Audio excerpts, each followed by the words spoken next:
Do you believe in karma, or do you think it's just a load of woo-woo nonsense? If you're in that second group, let me ask you this. Do you believe in cause and effect? That's what karma actually is when you strip away all the mysticism. It's all about consequences. Every single thing you do sets something else in motion. If you keep taking positive actions, there's a higher chance you'll experience positive results. Simple, right? Now, real life isn't just one action here and another one there. It's a constant stream of choices. And those choices all add up.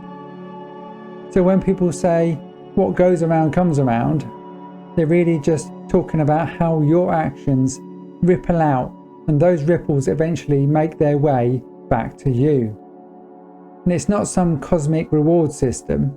You're not going to suddenly win the lottery because you held the door open for someone yesterday.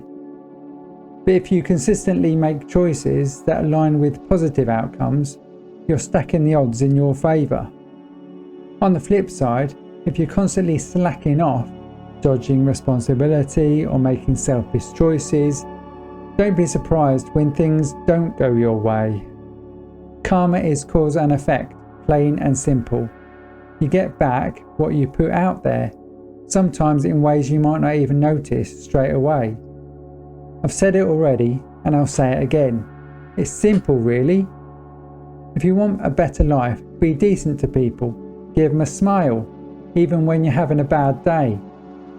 Now, I could hit you with the old stone in the pond metaphor, but you've probably heard that hundreds of times before and still haven't made it stick. So here's something that might hit a bit harder. Imagine you're carrying a bag full of bricks, and every time you make a selfish decision, cutting corners at work, lying to a mate, treating people like they don't matter, you're adding another brick to that bag. You might not notice the weight at first, but over time, that bag gets heavier and heavier. Before long, you're dragging it around, weighed down by all your own choices. Now, if you start making positive choices, helping someone out, putting in effort at work, being honest, that's like taking bricks out of the bag. Suddenly, life feels so much lighter and easier to manage. But here's the kicker. Whether you realise it or not, your subconscious mind keeps account of every single brick going in and out of the bag. Every action you take, every corner you cut, that weight stays with you and it affects your future choices. You carry that load around in your mind and it builds up as guilt. So why would you do that to yourself? It's been proven that doing good for others can naturally cause you to feel better about yourself. So why not use that for your own benefit? Instead of adding more weight, take a load off. Why live with a self-imposed curse when you could feel lighter, clearer, and better off?